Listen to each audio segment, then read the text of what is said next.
शेतकऱ्यांच्या कर्जमाफीच्या संदर्भातली घोषणा केली होती। त्या संदर्भात आम्ही मागच्या काळामध्ये एक समिती तयार करून कर्जमाफी कशी करायची, दीर्घकालीन उपाययोजना काय करायच्या, अशा सगळ्या गोष्टींचा निर्णय केला होता। कारण कर्जमाफी हा एक भाग आहे, पण शेतकरी वारंवार कर्जाच्या विळख्यात अडकतो आणि म्हणून त्यांना आपण बाहेर कसं काढू शकतो अशा प्रकारचा सगळा विचार व्हावा अशा प्रकारची अपेक्षा होती। त्या दृष्टीने आम्ही जे मित्राचे चेअरमन आहेत प्रवीण परदेशी यांच्या अध्यक्षतेखाली एक समिती तयार केलेली आहे। ही समिती कर्जमाफीच्या संदर्भात कशा पद्धतीने ती करता येईल, त्याचे निकष काय असतील, भविष्यात शेतकऱ्यांना आपल्याला कर्जाच्या विळख्यातनं बाहेर कसं ठेवता येईल किंवा थकीत कर्जात तो जाणार नाही याकरता काय उपाययोजना करता येतील, या सगळ्या बाबींवर निर्णय करेल। त्या संदर्भात आम्ही असा निर्णय आज केला आहे की एप्रिल महिन्याच्या पहिल्या आठवड्यात या कमिटीने आपलं कामकाज पूर्ण करावं आणि आम्हाला कर्जमाफी कशी करायची, त्याचे काय निकष ठरवायचे या संदर्भातला एक अहवाल द्यावा आणि या अहवालावर कर्जमाफीच्या संदर्भातला जो निर्णय आम्हाला करायचा आहे तो 3 महिन्यात म्हणजे 30 जून 2026 पूर्वी करण्याचा आम्ही निर्णय केलेला आहे। त्यामुळे आता सगळे टप्पे आम्ही या ठिकाणी ठरवलेले आहेत। सगळ्या नेत्यांशी आमची चर्चा झाली, अतिशय सकारात्मक चर्चा झाली। त्या चर्चेमध्ये त्यांनी देखील याला मान्यता दिलेली आहे। आम्ही त्यांना समजावून सांगितलं की आम्ही पहिल्या दिवशीपासून कर्जमाफीच्या बाजूचे आहोत, आम्ही दिलेलं आश्वासन पाळू हेच सांगितलेलं आहे। पण आता लगेच शेतकऱ्यांना त्यांच्या खात्यात पैसे देणं गरजेचं आहे।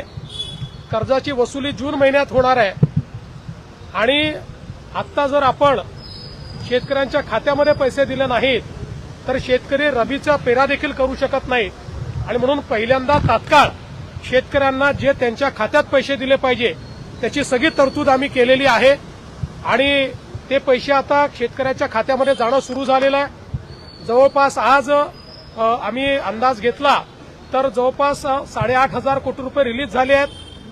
त्यातले 6,000 कोटी प्रत्यक्ष खात्यामध्ये गेले आहेत आणि पुढच्या 2 दिवसात उरलेले पैसे जाणार आहेत।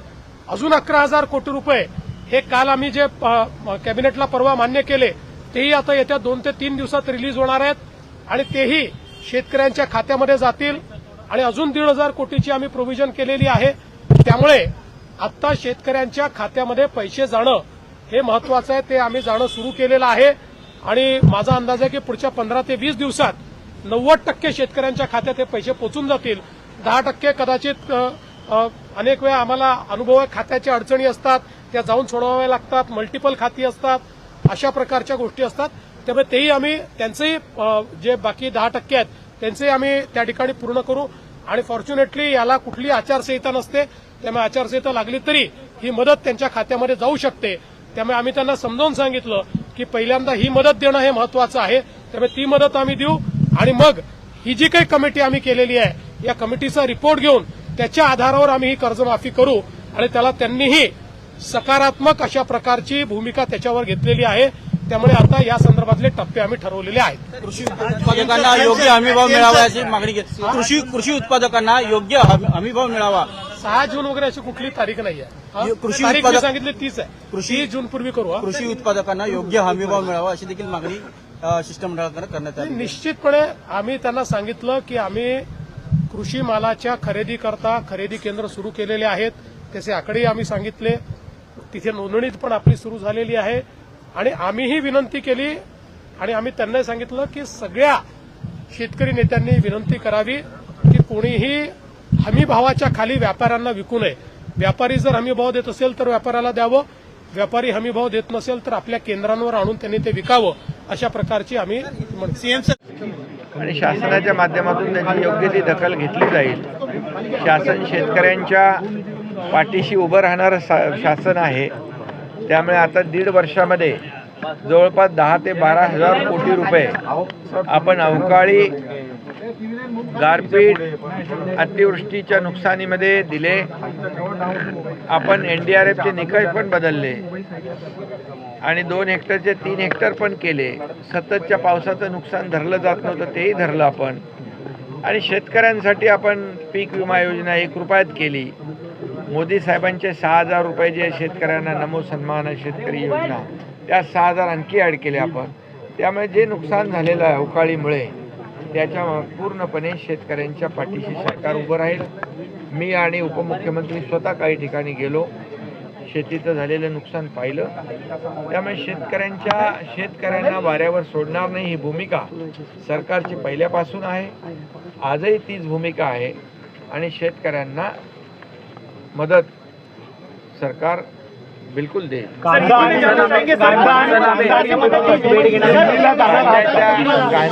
कांदा निर्यातीच्या बाबतीत देखील मी स्वतः संबंधित मंत्री महोदय पियुष गोयल साहेबांशी बोललेलो आहे आणि त्यांनी देखील या बाबतीमध्ये जे काही धोरण आहे आणि आपल्या राज्यातली कांदा उत्पादक शेतकऱ्यांची जी काही भूमिका आहे या बाबतीत मी त्यांना अवगत केलेलं आहे. एक सकारात्मक त्याच्यातून निर्णय होईल अशा प्रकारची अपेक्षा. इथेनॉल संदर्भात तुम्ही केंद्रामध्ये जाऊन भेट देणार का? इथेनॉल संदर्भात देखील गृहमंत्री अमित शाह साहेबांशी संबंधित मंत्री महोदयांशी आम्ही नक्कीच त्यांची वेळ घेऊन भेट घेऊ. शेवटी राज्याचे जे प्रश्न आहेत केंद्राशी निगडीत ते नक्की त्याच्यावर चर्चा आम्ही करू आणि राज्यातल्या जनतेवर कुठलाही अन्याय होणार नाही. केंद्र सरकारची पण तीच भूमिका आहे. त्यामुळे नक्की त्या बाबतीमध्ये विचार होईल, चर्चा होईल. आतापर्यंत करण्यात आलेल्या पंचनाम्यात आपण काय आज आर्थिक मदती संदर्भात काय पंचनामे आणखी येत आहेत. काल परवा गेल्या देखील आपण पाहिलं की इकडे नागपूर भागात विदर्भात पाऊस पडलेला आहे, धानाचंही नुकसान झालेलं आहे आणि त्यामुळे युद्ध पातळीवर पंचनामे करण्याच्या सूचना ऑलरेडी दिलेल्या आहेत आणि तशा प्रकारचं काम सुरू आहे आणि एकंदरीत सगळे पंचनामे एकत्रित आल्यानंतर त्याच्यावर लवकर सरकार तातडीने निर्णय घेईल आणि शेतकऱ्यांना असाही आरोप केला जातोय की ज्या पद्धतीने पीक विम्याची रक्कम शेतकऱ्यांच्या खात्यात यायला पाहिजे होती मात्र ती रक्कम आलेली नाहीये. नाही, बघा, अग्रिम रक्कम जी आहे 25% ती अनेक कंपन्यांनी बऱ्याचशा कंपन्यांनी देण्याचा निर्णय घेतला. वाटपही सुरू आहे. ज्या ठिकाणी अडथळे आहेत ते अडथळे देखील सरकार म्हणून दूर करू आणि शेतकऱ्यांना जी मदत आहे, कारण शेतकऱ्यांना पीक विमा योजना रुपयामध्ये देण्याचा उद्देश सरकारचा एवढा आहे की शेतकऱ्याला कुठलेही तोशीस लागू नये, शेतकऱ्याला त्याचा फायदा झाला पाहिजे. आठवड्यात आमदार उद्धव ठाकरे येत आहेत. आमदार उद्धव ठाकरे विधानभवनात येतात. अरे आमदार म्हणून यायलाच लागेल त्यांना ना, हजेरी तर लागेल पाहिजे. रेग्युलर येत नाहीत, आदित्य ठाकरे सुद्धा तिसऱ्या दिवशी येत आहेत. पुढे किती बसतील गांभीर्य नाही यावरून शेतकऱ्यांच्या बद्दल किंवा महाराष्ट्राच्या बद्दल असलेलं जे काही गांभीर्य आहे ते दिसून येईल. सफाई करताना जी तुम्ही डीप क्लिनिंगच्या मोठी माहिती घेतलेली आहे, उद्धव ठाकरे अशा पद्धतीची टीका करतात. डीप क्लीन ड्राईव्ह हा मुंबईसाठी आवश्यक आहे. ही माझी संकल्पना आहे की एकाच ठिकाणी 4-5 वॉर्डचे लोक घ्यायचे, 2-2.5 हजार लोक मोबिलाईज करायचे आणि एकदा ते चांगले रस्ते स्वच्छ करायचे, धूळ काढायची आणि पाण्याने स्वच्छ धुवायचे आणि तो पूर्ण परिसर, फक्त रस्ते नाही, आतल्या गल्ल्या, गटर, नाले, पब्लिक टॉयलेट हे एकाच दिवशी पूर्ण क्लीन करायचं. अशा प्रकारचा डीप क्लीन ड्राईव्ह सुरू आहे. चौपाटीवर देखील मी स्वतः गेलो होतो. त्यांनी थोडी माहिती घेऊन बोलले असते तर बरं झालं असतं. तो जो ट्रॅक्टर होता तो ट्रॅक्टरला मागे त्याचा हे आहे, त्याला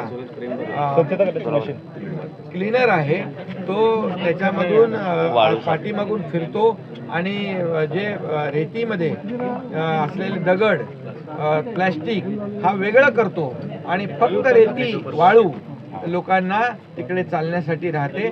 त्यामुळे त्यांनी अर्धवट माहिती घेतलेली आहे आणि आम्ही तर सफाई करतोय.